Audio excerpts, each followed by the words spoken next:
So I think if you were in the session before, this leads on really nicely from that. So I'm going to be talking about content, which is one of my favorite subjects. So hi, I'm Bethan. I'm the marketing director at Netsells. We're a product and software development consultancy based in York. So I had a nice 4-hour drive here down the M1, my favorite motorway.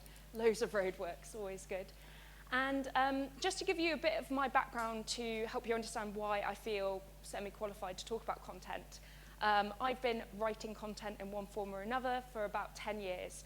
I actually started a blog when I was at university back in 2010, which back then, blogging, it wasn't all about Instagram, it was all about your blog, and it kind of took off and became semi-popular. So I've been in the world of content for about 10 years, building websites, which kind of led me into the world of tech.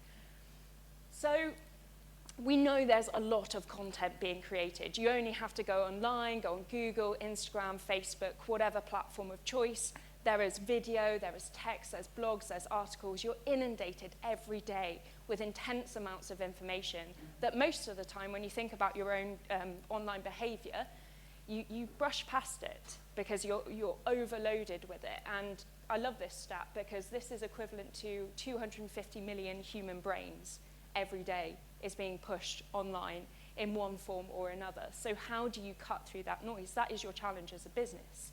You know, we can't ignore the fact that digital is now pretty much our biggest avenue to reaching customers. And if we can't perform on digital and offline as well, we're just going to get lost in the noise. So here, I'm going to give you today some of my kind of lessons and my process for creating content. And I'm not just going to be talking necessarily about written content. Everything in here you can apply to video, you can apply to graphics, whatever form your content takes.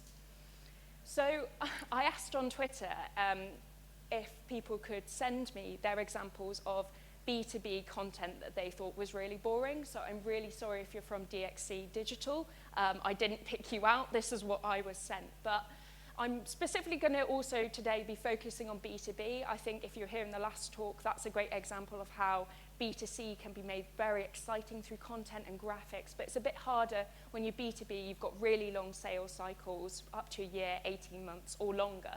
So where does content sit in that? So we know digital transformation is a big buzzword. It's probably a buzzword we all want to rank for in the SERPs. We all want to push content out there. But this is an example of it's just a bit flat if you read it. It's not very exciting. And I think, unfortunately, a lot of us work in quite boring industries, if we're perfectly honest about it. And how do we make that exciting for customers? It's not through doing stuff like this. Sorry, DXC Digital. This isn't going to cut it. Are you going to sit there, and this article goes on and on and on. Are you going to sit here for 6 minutes and read this? Is it getting you excited about them as a brand? I would argue probably not. So we need to come up with a system for developing content that both works, but it's also repeatable. It works again and again, and it's scalable. You know, as our businesses grow, hopefully we can scale up our processes and bring more people in, create more content, reach more people, but also finally make it measurable. And I think this is the hardest thing as a marketing director. I have to go back and talk to my CFO, CEO, and justify my spend, justify why I'm adding content writers to my team. And if I don't have the stats to back that up, it's going to be a very difficult conversation for me. So I do content in 4 phases, and I'm going to talk to you about those 4 phases. And the first part of any kind of developing any content, any marketing material really, is the research phase. And actually, I'd argue it's the most important. So again, kind of going back to this massive information online, there's so much noise, so much to stand out in. The surface is completely saturated. So I'm going to give an example from my own world. Sorry, it is quite small, but this is essentially the SERP for the query, how to make an app. At Netsells, we do app development. So people searching for how to make an app, my target audience might be in there. So you might be thinking, okay, right, that's a keyword we want to rank for. Let's develop some content around that to try and target that keyword. But when you look at the SERP, so we've got 4 ad slots already. We've then got a featured snippet and then FAQ section. We're down to position 7, position 8, before I'm even starting to rank with any content I develop. And you'll find a lot more of the SERP is looking like this now. And especially if you're focusing on organic traffic, that's a big part of your business, you're going to be facing this problem. Now, yes, you can try and get the featured snippet position, or you can try and get the FAQ position. But that's even more competitive, so how are you going to do that? So I'd argue this kind of really keyword-driven research phase is not going to work for us anymore, even if we're going after those kind of low competition, high volume queries. Getting to rank is just going to be really difficult. So I've started out, and this is a process I started about a year ago, thinking about personas instead of topics, and it's a real shift in thinking. We were actually having a bit of a discussion down here beforehand, talking about this, in that I think a lot of us can be very driven by the topics in our business or what we think we should be ranking for, and we forget the customer. We forget that we're selling to actual humans. We're not selling to Google, even though it may appear that sometimes if you're kind of in the SEO world a lot. We're selling to people. So if you start out thinking about who is your business trying to target, and this is kind of, you'll all know about personas, audience research, but really here you need to be thinking about your ideal customer persona. Because content it's a limited activity. You only get so many shots at ranking, at producing articles, so you've got to make sure that every shot you're taking, you have the highest chance of reaching the right person. So this is where your ideal customer persona comes in, so you can really hyper-target on them, what they're interested in, and what they're going to care about. And I love this quote. I think this epitomizes why this is a great approach, because it is about obsessively understanding who you're trying to reach, and your content should be making them more successful. That's why we search on Google how to, why, what, all those kind of informational queries. And that's what we do as businesses for our customers. We make our customers more successful. That's why they buy from us and come back to us again and again. So if we can frame our content around understanding them and how we help them, the problems they are facing, we have much more chance of resonating, getting them to click, getting them to look, and getting them to buy into us. Because again, it's not just about people clicking on your content, viewing it, reading it. They've got to take action from it. Some of actually the pieces of content I've made, especially in the video world, that have had the highest reach, so have the most amount of impressions, have actually performed the poorest in terms of generating conversions, because that's really what you want. Reach is vanity. Impressions are vanity. Conversions are sanity. That's what you should be focusing on. So this is kind of my matrices of decision making. I think every team should have this when they're doing that kind of ideation phase. So just sorry if you can't see it at the back. I've got high persona fit, low persona fit, and then I've put SEO potential, I'll explain what that means, low SEO potential, high SEO potential. And by that I mean we think we have a chance of ranking for it. It's a high volume query that's highly aligned to our business. So I would argue that the quadrant of death is down here. Any idea you come up with that is low SEO potential, you've got no chance of getting in front of people, and it really doesn't fit with your customer personas, do not even bother. Make sure your teams are doing this exercise and weeding out the ones, because it's really good. I love ideation. I love coming up with ideas, but you can get really overhyped and be like, oh, isn't that great? Right, we'll do this article on making Tinder for dogs, and it'll really resonate with our audience. But when you think about it, it's like, okay, Tinder for dogs, who's even searching for that? And actually, are B2B decision makers in the enterprise app market really interested in Tinder for dogs? Probably not. But really, the kind of quadrants to focus on are these kind of high persona fit with high SEO potential. That is like, you should be writing that now, you should be producing that content now, that should be prioritized. And then this kind of more low SEO potential, maybe there's less search volume, less people looking for that, but it's still really high persona fit. That's still worth doing. Because we're not creating content just to satisfy search engines, as I said. We're creating content to satisfy people. And I think this idea, and I fall into this trap of myself, of creating stuff just to rank. But actually you forget about content also serves another purpose on your site. It's a trust mark. It helps the customer understand what you're selling, what your solution is. It's not just about bringing them in, it's about converting them on the site. So stuff that is still highly specific to them, highly relevant, that just sits on your site, but maybe doesn't get that much visibility on organic traffic or even on paid, it's still worth having there because it's so tightly aligned with your audience. So get your teams to map this out. Don't do anything in the quadrant of death. So when it comes to actually creating the content, so your teams are doing ideation, they're coming up with amazing ideas, they're qualifying them, they're ranking them in terms of how well they fit with the audience. How do you actually create this stuff? So my biggest thing is that writing is a skill. Writing is something that is really, really difficult to do well. And the same goes for creating videos, graphic design, anything. And I think we fall into this trap of thinking anyone can write, anyone can come in and write a document, anyone can write a blog article. It's a skill, it's something that is developed. You know, I've been doing it for 10 years and I still know I have so much to learn. And I think the idea that you can bring in, you know, a marketing assistant who's just graduated and expect them to just be able to write because they've got a degree, that's not fair on them, and you're not going to get the best result for your business. So really invest in your talent, and especially in these kind of key content roles where it's highly specialized, consider paying a bit more to get the best people in those roles.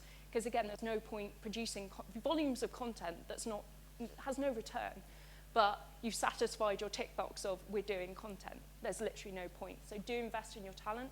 Again, if you're working with agencies or external, so I've worked with freelancers, agencies on the content side, make sure you're using really good people there. And also really have a house style. I think that's really important.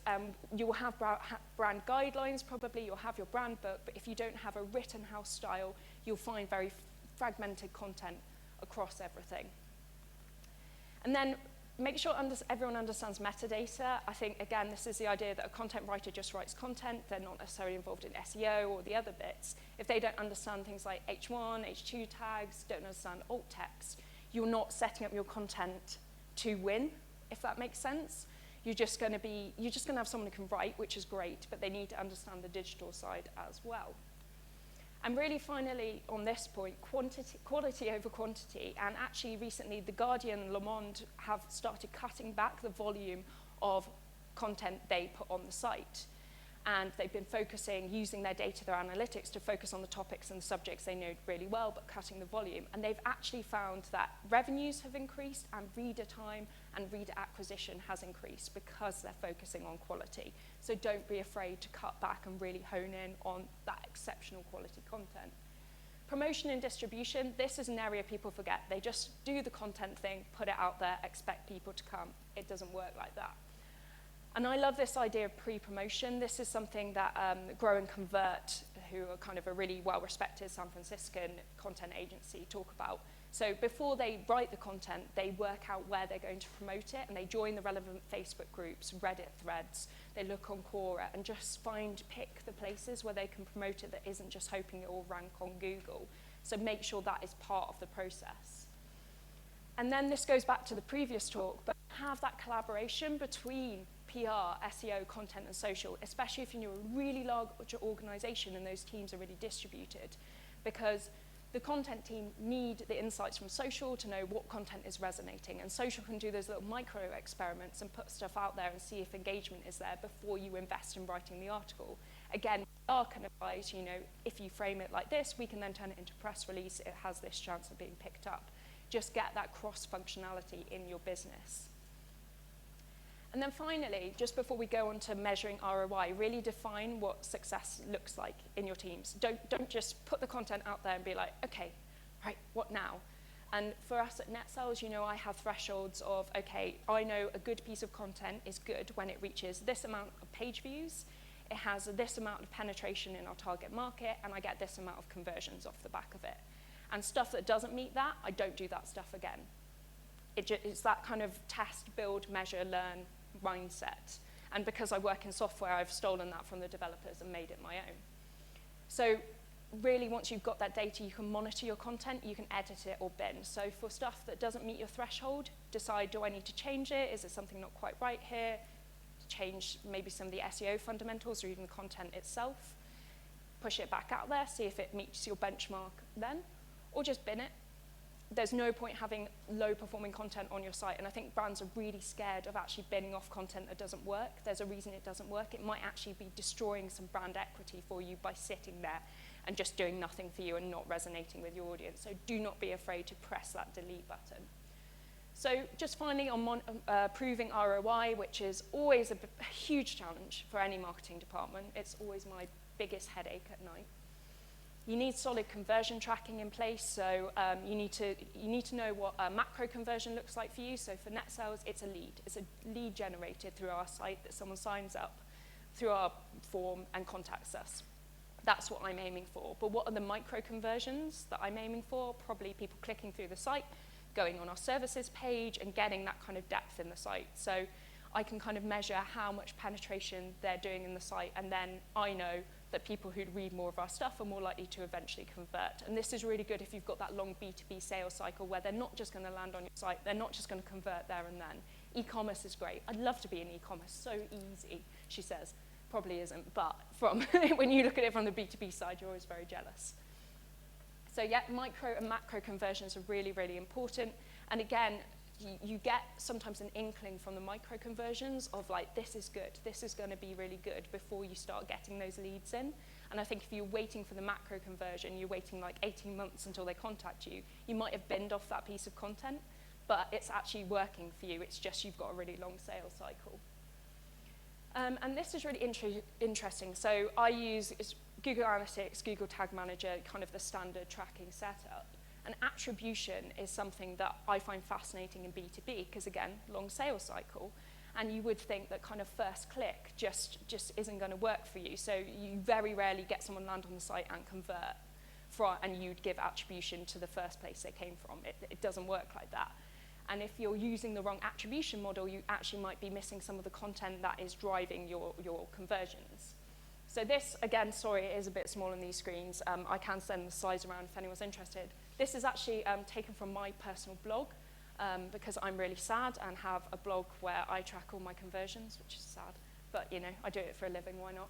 And I was really interested because I thought, okay, my content on my blog, so my conversion I'm tracking here is someone contacting me through a contact form. I thought, okay, well, probably my content is not first click attribution. It must be linear. It must be, you know, they come on the site, they do a load of stuff, they go away, they come back, and it's never driven by the first thing they interact with. Well, actually, when I interrogated the data, it was first click. So it's, again, kind of just making sure that you are using data to refute or back up your hypotheses, not just going in and being like, we understand how B2B works, we understand our sales cycle, and we understand how to attribute. Interrogate your data, you might actually be surprised. It might be just as simple as first click, which is great. And then finally, you should be calculating cost per content. I really believe in this. I want to go back to my CFO and say, you know, every piece of content we produce on average cost us X amount of pounds, but the ROI generated is this. And then if you have that kind of data model within your business, you can start breaking down that our best performing content actually costs us a bit more, £300 or £1,000, depending on what you're doing, but the ROI is this. And it just means that you're treating content like you would Google Ads, like you would do any kind of other paid source. You are tracking that ROI back through, and it just makes your conversations a lot easier when you go into the boardroom and you're asking for more money for your content team. Because they can say, well, why do you need, you know, like, why invest in them? Why not invest in Google Ads? We can clearly see the ROI from that. Well, there's ROI to be had in other places. You're just maybe not measuring it and maybe not able to articulate that back. So really, this is kind of my process. You've got your research and hypothesis. It flows into your ideation and creation. And then launch and distribution, really don't forget about that distribution piece. It's not as simple as put it out there and they will come. This is where you need the integration between social, PR, and everyone working to get that content out there in front of the right people. And then you've got analysis and reporting, which if you follow this kind of test, build, measure, learn model, I always get that the wrong way around, but it should be feeding back into your research and your hypotheses about the content. If you can measure what's working, do more of that. It's working. Build on that as a basis. So that's everything I had for you today. If anyone has any questions, happy to answer them.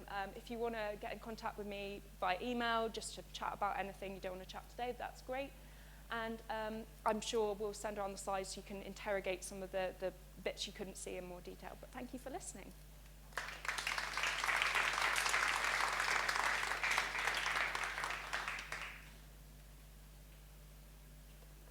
We have plenty of time for questions. We're early, yeah. There was going to be something before, but they're not here, or they couldn't make it. So we do have 15 minutes or so. It's a lot of questions. Yeah, let's go for questions. Yeah.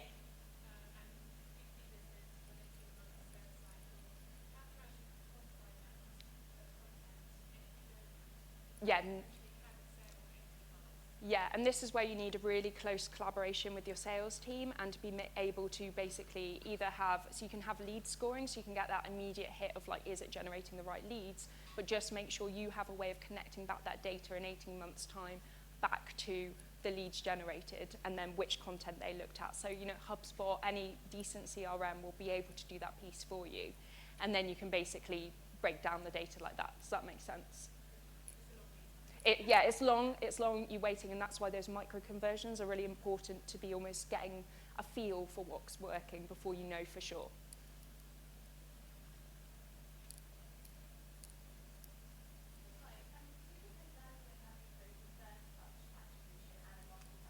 Yeah, definitely, and that's what I look at generally, and I compare between the two, and you might actually, what I have found is some different types of content work on different attribution models.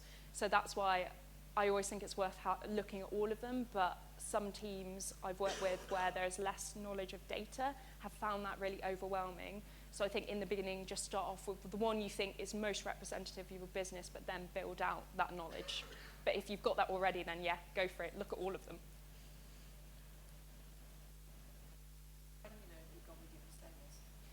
Very, very granular, down to, so at Netsells we work in a number of different industry vertices. So travel and transport is one of them, and we do a lot of work in the rail industry. And then within the rail industry, it's really, like, rail is so complex, and I didn't realize you have the TOCs, you have National Rail. So even within that, we've broken that down, and then by decision maker. So I wouldn't go any granular than that in some sense, because I think sometimes you close yourself off to ideas, if that makes sense. Because you become hyper-focused on this. If they are a fictitious person, and if you've kind of built up this persona of Dave who lives in like Stoke Mandeville, who drives a BMW, that's too much, you know, and that information might not be useful to you. And are you creating, so if you've got multiple personas across or within, say, rail or whatever subsector of rail, are you creating content that covers the same topic from the perspective of that persona? So you've got multiple flavors of that same topic? No, because we have the personas, but probably a piece of content will touch a couple of personas, but it just informs maybe some of the questions we would ask in the content or the way we'd structure it. As we get larger, that's what I'd love to do, be able to have really tightly aligned like content to a very specific persona. And then you could almost build, because I think this is a real problem. I'm sorry, I'm kind of going outside the question a little bit, but getting, especially in tech, getting writers and content producers who understand the industry or understand the kind of specialist area, say you're in DevOps, cloud and whatever, if you can develop kind of hyper niche teams, if you've got the scale and size to do that, your quality of content goes up because they are just focused on that industry. They're not having to learn everything. That's kind of the dream, and that's something we'll test when we get there. So you talked at the start about kind of organic rankings being squeezed out of search and things like that, and it's not necessarily easy or even desirable to, I guess, rank in first page or whatever.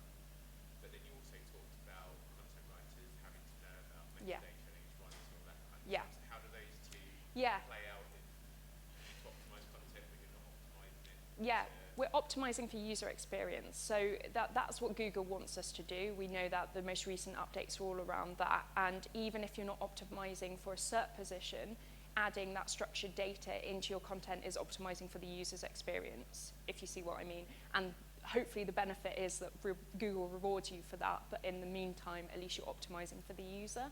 And like, it's also about accessibility as well, so alt descriptions on images. It's not just about satisfying Google, it's about satisfying visually impaired people who might actually be a sizable proportion of your audience. Just another question as well. I saw a stat yesterday from Mashable, I think, that the ideal length for a blog post is now 2,500 Yeah. plus. What do you reckon for that? I think that is an aggregate statistic. And that's the problem with those, like, you know, I've seen it's got to be 3,000 words or 5,000 words. It literally depends on your industry. I think probably if you're in things like pharma or one of the industries that Google is always very suspicious of the content of, you probably do have to do that because you're trying to build that trust, that authority. But in other industries, you might not. And actually, I'm just trying to think to my own kind of content. Some of the best performing articles I've had have not been the longest. They've just been the best in terms of giving the user really good information. But test it. That's the great thing. You can test it. Write some long form. See if that performs. If it does, great. You know that's the way to go. If it doesn't, you don't need to put the effort in because you've tested it.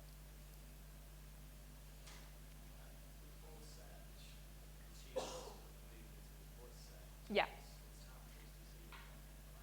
Yeah, I'm really skeptical of voice search, especially I'd like to be proven wrong, and it's something I've always got my eye on and my team have, but in B2B, you know, I'm not going to be like, hey Alexa, tell me the nearest app developer near me who can build in Kotlin. You know, that's not a query that is happening, and that's not something actually those devices can satisfy. I think if you are more in the B2C space, then yes, and we saw a great example of building an Alexa skill earlier, but just don't, lots of things get really hyped, and you know the Gartner hype cycle. I think we're in the trough of disillusionment with that one at the moment, and I'd love to see that change, but don't put all your eggs in that basket is what I'm saying. Focus on what works. Oh, sorry, at the back, I think we've got one.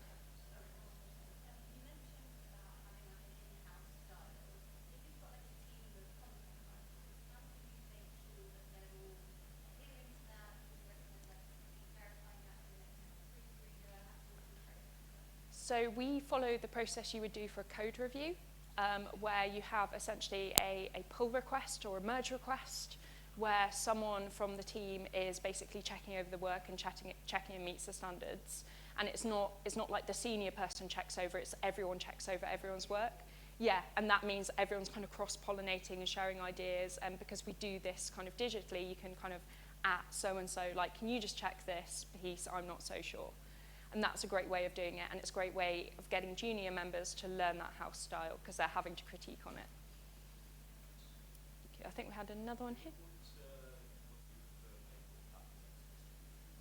Distribution, again, really depends. It depends on the piece of content as well. So if you're producing a white paper report on a highly specific subject, that there is a search term that you know is like, someone searches for that, you've got the answer in this white paper, paid search, Google Ads is so great in that scenario because you're hyper-targeting those people. If you've got more kind of general content that's more industry focused, I think LinkedIn is getting more expensive, but the CPM, CPC is still quite cheap on there. And again, in-mail and stuff like that, you've got to be careful with in-mail because it's so annoying when it goes wrong, but if you can get it right and get that hyper-targeted focus, that's really useful. Again, I'm really talking from a B2B focus, so I couldn't comment on B2C really.